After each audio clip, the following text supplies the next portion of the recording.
secretário fala da criação de gabinete de segurança hídrica para evitar que a crise chegue ao Rio. Aprovada a proibição de revista íntima em visitantes do Degase. E comissão discute a aplicação de verbas nas universidades públicas do Estado.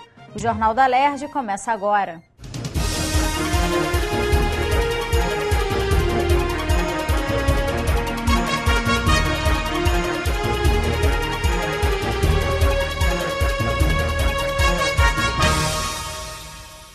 Os parlamentares aprovaram nesta quinta-feira a proibição da revista íntima em visitantes do Degase. Acompanhe os projetos discutidos com Natália Alves.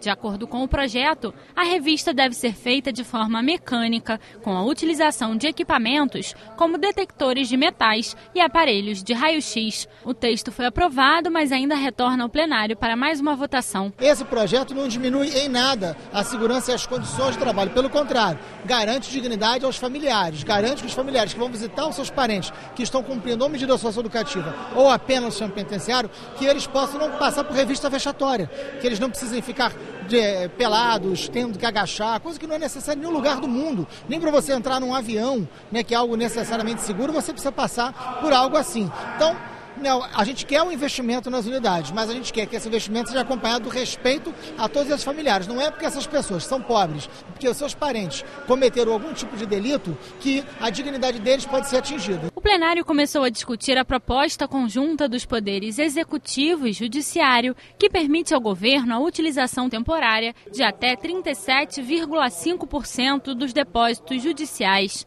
De acordo com o texto, a quantia equivalente a mais de 6 bilhões de reais vai ser usada para o pagamento de pensionistas e aposentados do Estado.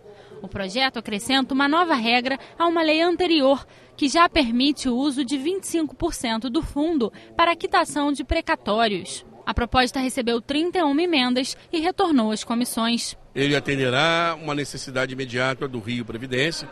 Com isso, o Estado não precisa tirar recursos da manutenção de serviços essenciais, saúde, educação, segurança pública, para socorrer o Rio Previdência. Foi discutido o projeto do deputado Paulo Ramos, que proíbe a administração pública de transferir recursos para as empresas ou organizações que tenham nos cargos de comando pessoas envolvidas em atividades ilícitas. A proposta, por tratar de questões relacionadas ao orçamento público, foi transformada em indicação legislativa. É uma situação dramática quando verificamos que pessoas que são reconhecidas e que estão concretamente envolvidas em atividades ilícitas, controlam, dirigem entidades, ONGs, etc., associações, etc., ou até empresas, e que recebem transferência de recursos públicos. Então, o objetivo meu em 2009 foi já caminhar no sentido de impedir esse tipo de desvio até de recurso público. O Estado do Rio pode ter uma legislação específica para a proteção dos animais. A proposta do deputado André Lazzaroni diz que todas as espécies estão sob a tutela do poder público e devem ser protegidas de abuso, maus tratos e abandono. O texto caracteriza como conduta cruel obrigar o animal a trabalho acima da sua capacidade, oferecer animais como brindes, vender ou doar para menores de idade, promover competições entre eles ou sacrificar animais sem uma justificativa, entre outras situações. O texto proíbe ainda o uso de animais para experiências científicas e de ensino. Quem descumprir a regra estará sujeito a multa. O texto recebeu 14 emendas e retornou às comissões. Existe uma discussão muito grande, inclusive os protetores, muitos deles são contra a venda dos animais. Eu também não sou favorável a vender animal. Acho que animal é uma coisa que você tem que fazer realmente como ou você adota um animal, mas é uma realidade existente. Nós temos os pet shops. Surgiu esse projeto de lei da necessidade quando nós tínhamos a Comissão Especial de Proteção do Animal e nós fiscalizávamos feiras, fiscalizávamos pet shops e a gente chegava em todos os locais, a gente encontrava os animais amontoados, sem os espaçamentos corretos. Na verdade, esse projeto de lei, ele vem agregar o Código de Proteção do Animal e dando colocando a prática dessa comercialização com o mínimo de dignidade para os animais. Os prédios públicos do Estado podem ser obrigados a oferecer gratuitamente o serviço de internet sem fio. O projeto do deputado Átila Nunes prevê ainda que sejam instalados filtros para proibir o acesso a conteúdos impróprios. O texto recebeu 2 emendas e retornou às comissões. E os consumidores do Rio podem alterar a data do pagamento das faturas caso os produtos comprados não sejam entregues ou montados na data prevista. O projeto do deputado Bebeto foi aprovado e retorna ao plenário para mais uma votação. O secretário estadual do Ambiente foi ouvido nesta quinta-feira pela Comissão Parlamentar de Inquérito que investiga a crise hídrica no estado e a transposição do Rio Paraíba do Sul. André Correia disse que um gabinete de segurança hídrica foi criado para propor ações que evitem que a crise chegue ao Rio. Segundo o secretário do Ambiente, mesmo que o Rio ainda não tenha sofrido reflexos, o país passa pela maior crise no abastecimento de água dos últimos 84 anos. O secretário informou que o Gabinete de Segurança Hídrica se reúne semanalmente para discutir e apontar soluções para o problema. O grupo de trabalho está analisando a construção de uma barreira para tentar reduzir a quantidade de sal na água do rio Guandu, que precisa ser filtrada pela SEDAI antes de ser utilizada pelas empresas Gerdau, Companhia Siderúrgica do Atlântico, Fábrica Carioca de Catalisadores e Furnas, que são abastecidas pelo sistema e causam desperdício. A quantidade de água usada para reduzir a salinidade é de 45 metros cúbicos, o que daria para abastecer a cidade do Rio. O secretário disse ainda que o custo da construção da barragem vai ficar a cargo das empresas. Para André Correia, a discussão da crise hídrica deve ser feita de forma responsável e transparente. Essa discussão ela tem que ser muito transparente e responsável, né? Porque se você cria na população uma expectativa ou um certo pânico de racionamento, você transforma as coisas numa coisa muito pior, porque aí as pessoas começam a reservar água sem necessidade de reservar água, aí depois vem que não faltou água, aí elas jogam aquela água fora. Entendeu? Então, nós não vivemos uma iminência de racionamento, mas vivemos a maior crise hídrica da nossa história e não podemos, ao administrar o processo, o que nós garantimos é ter transparência na relação. E sempre agir com transparência e continuar fazendo um apelo para a população que está respondendo, os meios de comunicação, pelo uso racional e consciente da água. O presidente da Agenerza também foi ouvido na CPI. A partir de agosto deste ano, a agência passará a regular os serviços prestados pela SEDAI. Segundo José Bismarck, a SEDAI passará a ter revisão dos seus planos e o reajuste tarifário a cada 5 anos. A partir dessa regulação, ela terá reajustes somente quinquenais, ela terá que elaborar o seu plano para cada 5 anos e o quê? Toda a população saberá os investimentos dela para 5 anos, como será o cálculo das suas tarifas para os próximos 5 anos. Isso é muito bom para a SEDAI, porque poderá oferecer para os seus investidores uma pré-noção do que acontecerá com o seu fluxo de caixa e é muito bom para os consumidores, que saberão os investimentos prévios e como será feito os cálculos desses reajustes todos da SEDAI. O presidente da CPI considerou a oitiva importante, mas disse que o assunto não se esgotou. Por isso, na próxima segunda-feira, a comissão vai ouvir mais uma vez o presidente da Agenerza e também representantes do INEA. Foi uma reunião bastante profunda, bastante proveitosa, não acabou, foi interrompida porque acabou só o prazo, vai continuar segunda-feira às 10 horas. Eu acho que a CPI está caminhando muito bem e está dando ao parlamento uma noção bastante ampla de como é aguda a crise hídrica que nós estamos vivendo. A CPI da violência contra a mulher se reuniu nesta quinta-feira para definir os temas das próximas reuniões do grupo. Os parlamentares querem mais informações sobre o protocolo de atendimento às mulheres vítimas de violência e sobre a situação dos abrigos e centros de proteção à mulher. Infelizmente, a gente não sabe qual é esse quantitativo, né? Quantas mulheres são atendidas, vítimas de violência, que tipo de violência é? É uma violência sexual, não é? Um segundo momento é o próprio, as mulheres que são vítimas de estupro, né? Nós não temos nem informação e nem o que é feito com essas mulheres. A partir do dia 8 de abril, todas as quartas-feiras, essa comissão vai estar reunida. O desejo de ouvir de início o ISP é que o ISP tem os dados estatísticos. Então o ISP vai nos apresentar o diagnóstico desse fenômeno da violência. E o CEDIM, através da Subsecretaria de Políticas Públicas para as Mulheres, que é vinculada à Secretaria de Direitos Humanos, vai nos dizer como está a rede de proteção à mulher. Não podemos pensar que a questão da violência contra a mulher se limita apenas no atuar das polícias. Ela tem outros impactos. A rede de proteção, os centros de atendimento, os abrigos, os programas de reinserção da mulher no mercado de trabalho, a questão da saúde. Então, o que nós desejamos fazer nessa primeira audiência é conhecer esse fenômeno, né? Apresentar esse diagnóstico e, a partir daí, detalhar todas essas ações. A Alerj instalou nesta quinta-feira uma CPI destinada a investigar e apurar as causas e consequências do consumo do crack no Estado. O deputado Márcio Pacheco será o presidente. Os parlamentares pretendem convidar os secretários de Saúde e Prevenção à Dependência Química para apresentar os programas de trabalho que vêm sendo executados. Nós vamos abranger a parte investigativa, o diagnóstico do Estado do Rio de Janeiro, a situação, e é óbvio que ela tem que ser propositiva, uma ação concreta de que maneira combater esse mal. O Estado do Rio de Janeiro, segundo uma pesquisa feita pela Fiocruz, foi o que menos deu informação a respeito do tema.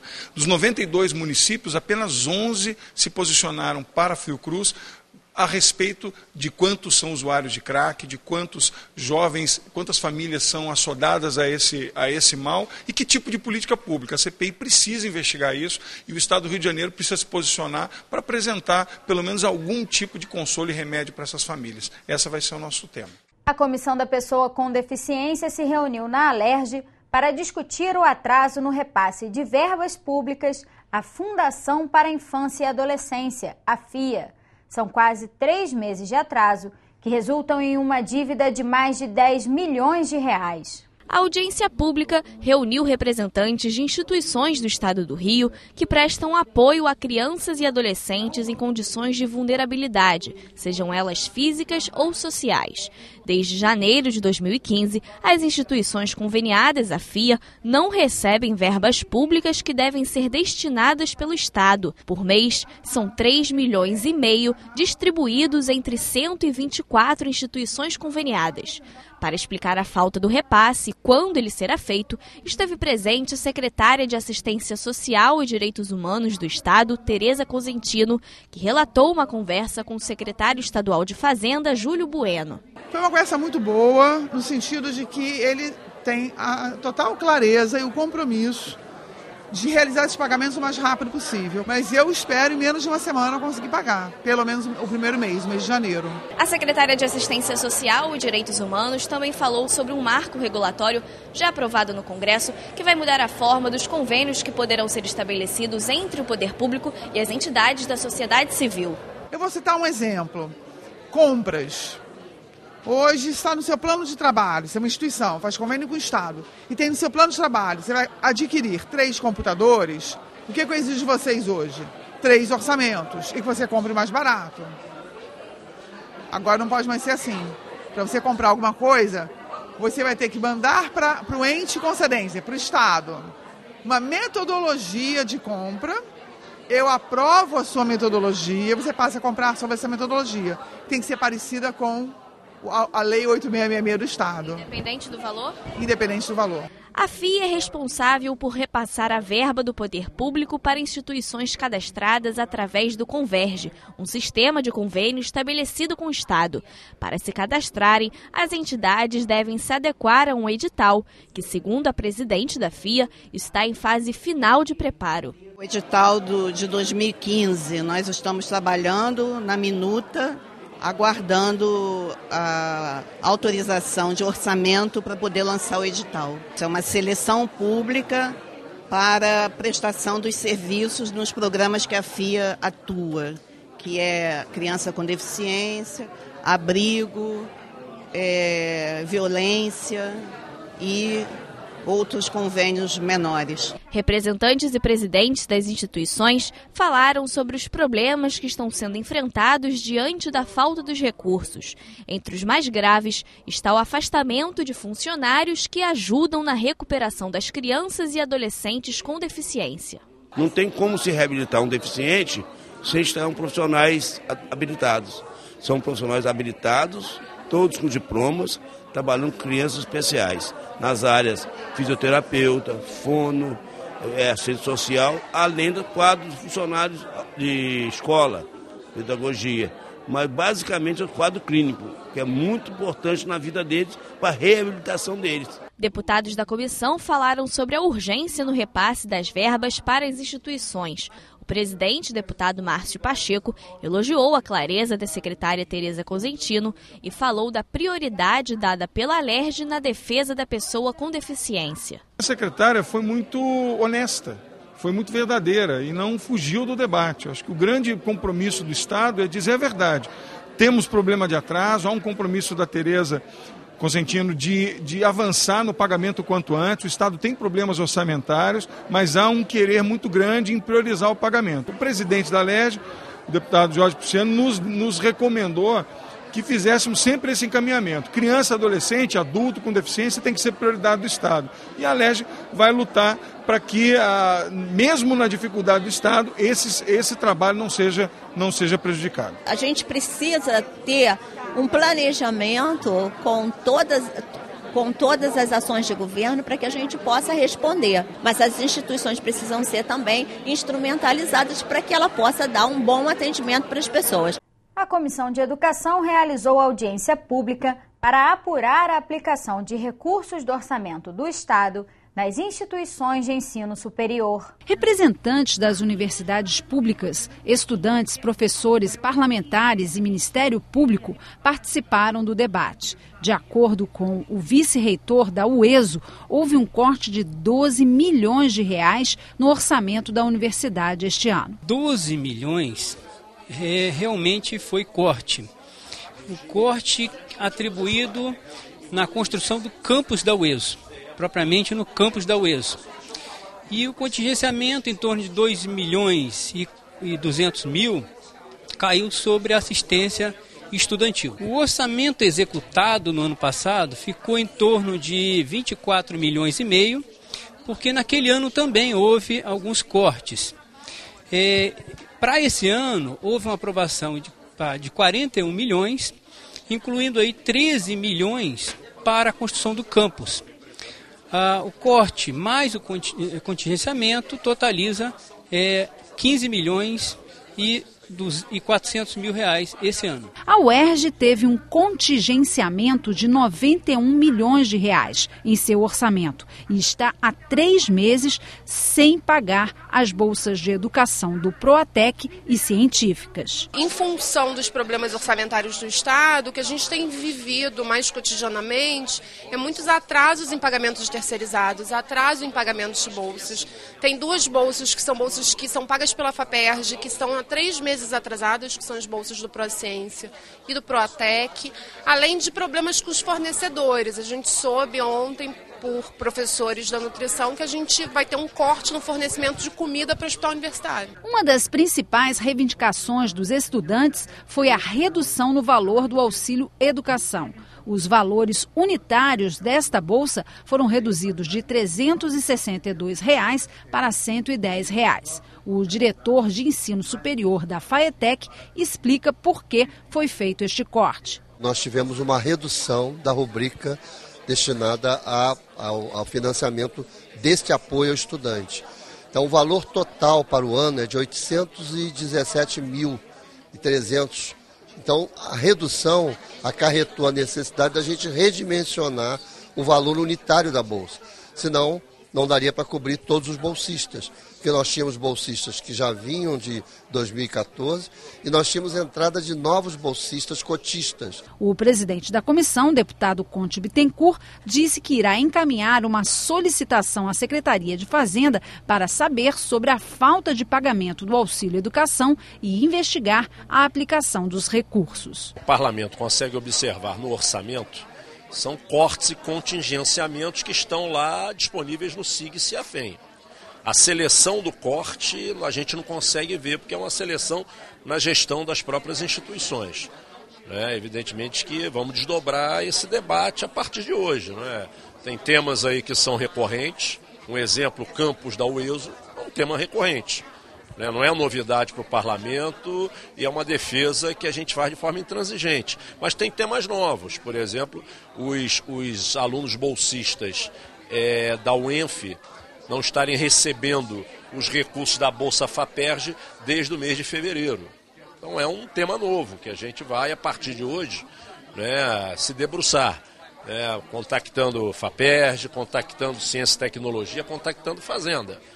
Então nós vamos selecionar CAPUERJ, por exemplo, que está com a atividade de início de ano letivo suspensa, sendo prorrogado a cada semana. Precisamos também focar esse tema. Agora existe uma nova realidade orçamentária, existe já um passivo antigo com as universidades, que não é desse governo, é de governos sucessivos, e é um tema que a comissão vai continuar dando prioridade, vai continuar se dedicando. As universidades, as suas representações, conhecem bem o compromisso da ALERJ, através da Comissão de Educação, essa Comissão Permanente de Educação, conhecem o compromisso desse parlamento com relação às políticas de educação para o ensino superior estadual. O corpo do professor Hélio Alonso foi velado no saguão Presidente Getúlio Vargas, na ALERJ. Ele sofreu uma parada respiratória e morreu na madrugada desta quinta-feira no Hospital Quinta Dor. Uma missa de corpo presente foi celebrada em homenagem ao homem que contribuiu na formação de gerações de jornalistas. Analfabeto até os 18 anos, Hélio Alonso, mesmo tendo se formado tarde, teve tempo e ousadia para fundar uma faculdade de comunicação no início da década de 70, em plena ditadura militar. Que muitas vezes, perseguidos pela ditadura, que não tinham lugar onde trabalhar, e ele dava assento a vários desses como professores da instituição. E ele muitas vezes foi interpelado por fazer isso. E ele dizia que dentro da instituição dele, ele era autoridade. E ele contratava quem ele queria. E se as forças militares quisessem tirar um professor de dentro da instituição dele, que fizessem, mas que assumissem a responsabilidade. Um homem de vida correta, uma referência no ensino superior da área de turismo, da área de comunicações. As faculdades integradas Hélio Alonso têm uma tradição enorme no Rio de Janeiro e no Estado. Então é uma homenagem justa que a Assembleia faz aqui no salão principal, um educador, na concepção plena do termo, um homem que deu grandes contribuições à educação do Estado do Rio de Janeiro, e tenho certeza que seus filhos e netos continuarão essa obra aí, que é uma obra que tem contribuído muito com a educação, não só privada. O Sr. Hélio era um empresário do setor privado da educação, mas altamente comprometido com a justiça social, na construção de uma sociedade melhor, de um país melhor. Então, as minhas homenagens aí ao homem que merece. Há um ano, o professor lutava contra uma doença chamada mielodisplasia, que atinge a medula óssea. Uma pré-leucemia. E isso debilitou bastante, que ele teve que fazer um processo de quimioterapia e transfusões de sangue frequentes, ficava muito anêmico. Então foi um ano muito, muito difícil, que ele não pôde mais estar no dia a dia da nossa instituição, né? Mas ele ia lá toda semana, porque aquilo é que dava vida para ele, né? A mulher, dona Josefina Alonso, de 87 anos, não teve condições de participar do velório. Aos 86 anos, o professor Hélio Alonso deixou 3 filhas, 4 netos, 1 bisneto, muitos amigos e, para todos, a lição que considerava mais importante. Ensinar com qualidade. Era a frase que ele colocava. Ele tinha um orgulho, um prazer danado de ser professor, mas ele dizia que tinha que ser feito tudo com muita qualidade. Era a marca dele. Sempre com os nossos professores do nosso lado, porque o professor, nós sabemos que sem ele sem professor não há educação, né? Então era como ele pensava, foi a lição que a gente absorveu mais importante e que vamos dar continuidade, se Deus quiser. E por isso nós temos uma missão muito importante de fazer com que essa instituição, ela prossiga seu caminho, ela prossiga na sua trajetória, seja cada vez mais pungente. O enterro do professor Hélio Alonso vai ser nesta sexta-feira, às 10h30 da manhã, no cemitério São João Batista, na zona sul do Rio. O Jornal da Alerj fica por aqui. Você pode acompanhar a programação também em nosso site e pelas redes sociais. TV Alerj, o canal do povo fluminense.